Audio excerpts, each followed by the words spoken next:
अस्सलाम वालेकुम प्यारे दोस्तों, सूरह यासीन को सुबह के टाइम पढ़ लो या फिर इस वीडियो के अंदर तेज़ आवाज़ के साथ पूरे यकीन के साथ सुन लो। सुबह से शाम तक आप लोग अल्लाह की पनाह में रहोगे और आप लोगों का पूरा दिन खैर से गुजरेगा। जो इंसान सूरह यासीन को पढ़कर अपने घर से निकलेगा तो वो इंसान जिस काम के लिए भी जाएगा उस इंसान का वो काम बहुत जल्दी पूरा हो जाएगा। और इतना ही नहीं दोस्तों, सूरह यासीन के कई ज़्यादा फ़ायदे हैं। प्यारे दोस्तों, अगर जो इंसान अपनी दुकान पर बैठकर रोज़ाना सूरह यासीन को पढ़ता है या फिर इस वीडियो के अंदर तेज़ आवाज़ के साथ सुनता है तो उस इंसान की दुकान में गैप से मदद आना शुरू हो जाती है। उस इंसान की दुकान में बरकत ही बरकत होने लगती है। जो इंसान रोज़ाना सूरह यासीन को सुबह के टाइम सुन ले या फिर दिन में किसी भी टाइम सुन ले तो उस इंसान को 10 कुरान पाक का सवाब मिल जाता है। वो इसलिए दोस्तों क्योंकि सूरह यासीन बहुत ही बरकत वाली और पावरफुल सूरह है और ये सूरह मुबारक कुरान पाक का दिल भी है। मेरे प्यारे दोस्तों, जो इंसान अपने घर में बैठकर रोज़ाना सूरह यासीन को पढ़ता है या फिर इस वीडियो के अंदर तेज़ आवाज़ के साथ और पूरे यकीन के साथ सुनता है तो उस इंसान के घर में अल्लाह ताला की बेशुमार रहमत बरसने लगती है। उस घर में जो पैसे रखे हैं उन पैसों में अल्लाह रब्बुल इज़्ज़त की गैब से मदद आना शुरू हो जाती है और उस घर में रौनक और खुशहाली पैदा हो जाती है। प्यारे दोस्तों, जिस किसी का भी कोई कारोबार है और उसके कारोबार में बरकत नहीं हो रही है, फ़ायदा होने की जगह नुकसान हुआ जा रहा है, तो मेरे प्यारे दोस्तों मैं आप लोगों से बस इतना ही कहूँगा कि आप लोग रोज़ाना सूरह यासीन को पढ़ लिया करें या फिर हमारी वीडियो से सुन लिया करें। इंशाल्लाह तबारक व तआला मुझे पूरी उम्मीद है आपके कारोबार में गैप से मदद आना शुरू हो जाएगी, आपका कारोबार तेज़ी से चलने लगेगा। मेरे प्यारे दोस्तों, अगर आप बहुत ही ज़्यादा परेशान हो और आपके घर में लड़ाई झगड़े होते रहते हैं और आपकी ज़िंदगी में बहुत ज़्यादा परेशानियाँ हैं तो मेरे प्यारे दोस्तों आप लोग सूरह यासीन को पढ़ना शुरू कर दें या फिर डेली हमारे चैनल से सुन लिया करें। ऐसा करने से आपके घर में खुशहाली पैदा हो जाएगी और आपके घर में कभी शैतान दाखिल नहीं हो सकता और आपके पास कभी मालो दौलत की कमी नहीं होगी और आपके घर में अल्लाह रब्बुल इज़्ज़त की बेशुमार रहमत बरसती है। मेरे प्यारे दोस्तों, आप लोग सूरह यासीन की बरकत से अपने नामुमकिन काम को भी मुमकिन में बदल सकते हैं, लेकिन सुनने का माहौल आप लोगों को रोजाना करना होगा, तभी इंशाल्लाह आप लोगों को इसके फायदे देखने को मिलेंगे। तो अब हम आप लोगों को सुना देते हैं सूरह यासीन, पर उससे पहले मेरे प्यारे दोस्तों आप लोगों का फर्ज बनता है हमें सब्सक्राइब कर ले। आप लोगों का सब्सक्राइब करना जाया नहीं जाएगा क्योंकि आप लोगों ने सूरह यासीन के चैनल को सब्सक्राइब किया है और हमारी इस प्यारी सी वीडियो को दिल से लाइक करके कमेंट बॉक्स में आमीन जरूर लिखें और सब आपकी नियत से इस वीडियो को अपने तमाम दोस्तों तक जरूर शेयर करें ताकि वो भी सूरह यासीन को सुन सकें। मेरे प्यारे दोस्तों, अगर आपकी शेयरिंग की वजह से किसी एक इंसान ने भी इस सूरह मुबारक को सुन लिया तो इसका सवाब आपको भी मिलता रहेगा जब तक ये वीडियो चलती रहेगी। तो चलिए मेरे प्यारे दोस्तों आप लोग सुन लीजिए सूरह यासीन दिल लगाकर पूरी यकीन के साथ। पर उससे पहले मेरे प्यारे दोस्तों मैं आप लोगों को एक बात और बता दूं, अगर आप लोग अल्लाह पर यकीन रख के इस सूरह मुबारक को मुकम्मल सुनेंगे तभी आप लोगों को इससे फायदे देखने को मिलेंगे। अगर आप लोग अल्लाह पर यकीन रख के इस सूरह मुबारक को मुकम्मल नहीं सुनेंगे तो आप लोगों को इससे फायदे देखने को नहीं मिलेंगे। तो आप लोग अल्लाह पर पूरा यकीन रख के इस सूरह मुबारक को मुकम्मल सुने। तो ये लीजिए मेरे प्यारे दोस्तों आप लोग सुन लीजिए सूरह यासीन दिल लगाकर पूरी यकीन के साथ।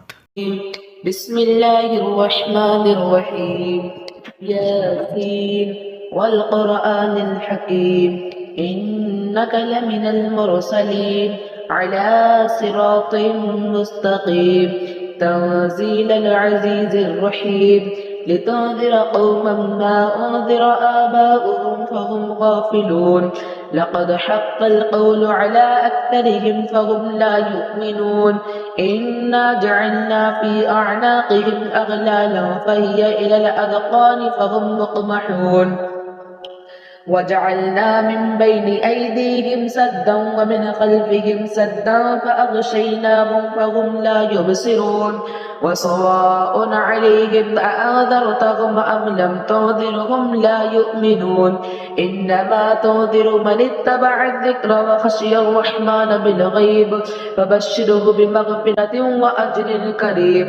इन्ना नहनु नुह्यिल मौता वनक्तुबु मा क़द्दमू वआथारहुम वकुल्ल शैइन अहसयनाहु फ़ी इमामिन मुबीन वضرب لهم مثلا أصحاب القرية إذ جاءها المرسلون إذ أرسلنا إليهم اثنين فكذبوهما فعززنا بثالث فقالوا إنا إليكم مرسلون قالوا ما أنتم إلا بشر مثلنا وما أنزل الرحمن من شيء إن أنتم إلا تكذبون قالوا ربنا يعلم إنا إليكم لمرسلون وما علينا إلا البلاغ المبين قالوا إنا تطيرنا بكم لئن لم تنتهوا لنرجمنكم وليمسنكم منا عذاب أليم قالوا طائركم معكم أئن ذكرتم بل أنتم قوم مسرفين وجاء من أقصى المدينة رجل يسعى قال يا قوم اتبعوا المرسلين اتبعوا من لا يسألكم أجرا وهم مهتدون وما لي لا أعبد الذي فطرني فإنه فطرني وإليه ترجعون أأتخذ من دونه آلهة إن يردني الرحمن لا تغني عني شفاعتهم شيئا ولا ينقذون إني إذا لفي ضلال مبين إني آمنت بربكم فاسمعون قيل ادخل الجنة قال يا ليت قومي يعلمون بما غفر لي ربي وجعلني من المكرمين وما أرسلنا على قومه من بعده من وجود من السماء وما كنا مرسلين يا كانت إلا صيحة واحدة فإذا هم خامدون يا حسرة على العباد ما يأتيهم من رسول إلا كانوا به يستهزئون ألم يروا كم أخلقنا قبلهم من القرون أنهم إليهم لا يرجعون وإن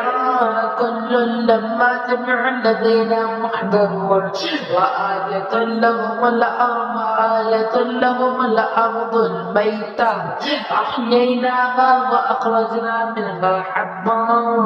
فمنه يأكلون وجعلنا فيها جنات من نخيل وأعناب وفجرنا فيها من العيون ليأكلوا من ثمره وما عملته أيديهم أفلا يشكرون سبحان الذي خلق الأزواج كلها مما تنبت الأرض ومن أنفسهم ومما يعلمون وآية لهم الليل نسلخ منه النهار فإذا هم مظلمون والشمس تجري لمستقر لها ذلك تقدير العزيز العليم والقمر قدرناه منازل حتى عاد كالعرجون القديم لا الشمس ينبغي لها أن تدرك القمر ولا الليل سابق النهار وكل في فلك يسبحون وآية لهم أنا حملنا ذريتهم في الفلك المشحون وخلقنا لهم من مثله ما يركبون وإن نشأ نغرقهم فلا صريخ لهم ولا هم يوقظون إلا رحمة منا ومتاعا إلى حين وإذا قيل لهم اتقوا ما بين أيديهم وما خلفهم وما خلفكم لعلكم ترحمون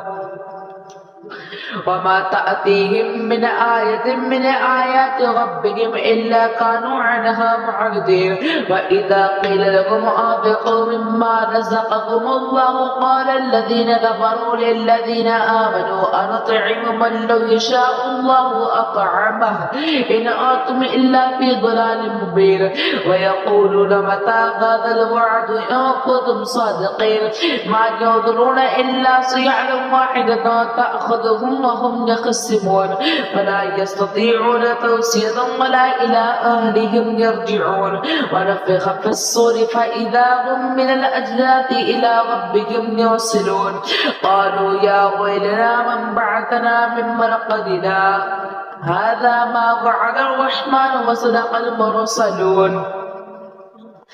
إن كانت إلا صيحة واحدة فإذا هم جميع لدينا محضرون فاليوم لا تظلم نفس شيئا ولا تجزون إلا ما كنتم تعملون إن أصحاب الجنة اليوم في شغل فاكهون هم وأزواجهم في ظلال على الأرائك متكئون لهم فيها فاكهة ولهم ما يدعون سلام قولا من رب رحيم الرحيم وامتازوا اليوم أيها المجرمون ألم أعهد إليكم يا بني آدم أن لا تعبدوا الشيطان إنه لكم عدو مبين وأن اعبدوني هذا صراط مستقيم ولقد أضل منكم جبلا كثيرا أفلم تكونوا تعقلون هذه جهنم التي كنتم توعدون اصلوها اليوم بما كنتم تكفرون اليوم نختم على أفواههم وتكلمنا أيديهم وتشهد أرجلهم بما كانوا يكسبون ولو نشاء لطمسنا على أعينهم فاستبقوا الصراط فأنى يبصرون ولو نشاء لمسخناهم على مكانتهم فما استطاعوا مضيا ولا يرجعون ومن نعمره ننكسه في الخلق أفلا يعقلون وما علمناه الشعر وما ينبغي له إن هو إلا ذكر وقرآن مبين لينذر ما كان حجا ويحق القول على الكافرين أولم يروا أنا خلقنا لهم مما عملت أيدينا أنعاما فهم لها مالكون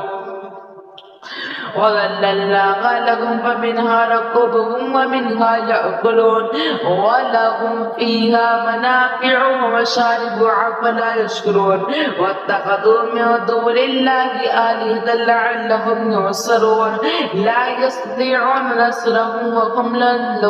لهم جند محضرون فلا يحزنك قولهم إنا نعلم ما يسرون وما يعلنون أولم ير الإنسان أنا خلقناه من نطفة فإذا هو خصيم مبين وضرب لنا مثلا ونسي خلقه قال من يحيي العظام وهي رميم قل يحييها الذي أنشأها أول مرة وهو بكل خلق عليم الذي جعل لكم من الشجر الأخضر نارا فإذا أنتم منه توقدون أوليس الذي خلق السماوات والأرض بقادر على أن يخلق مثلهم بلى وهو الخلاق العليم إنما أمره إذا أراد شيئا أن يقول له كن فيكون فسبحان الذي بيده ملكوت كل شيء وإليه ترجعون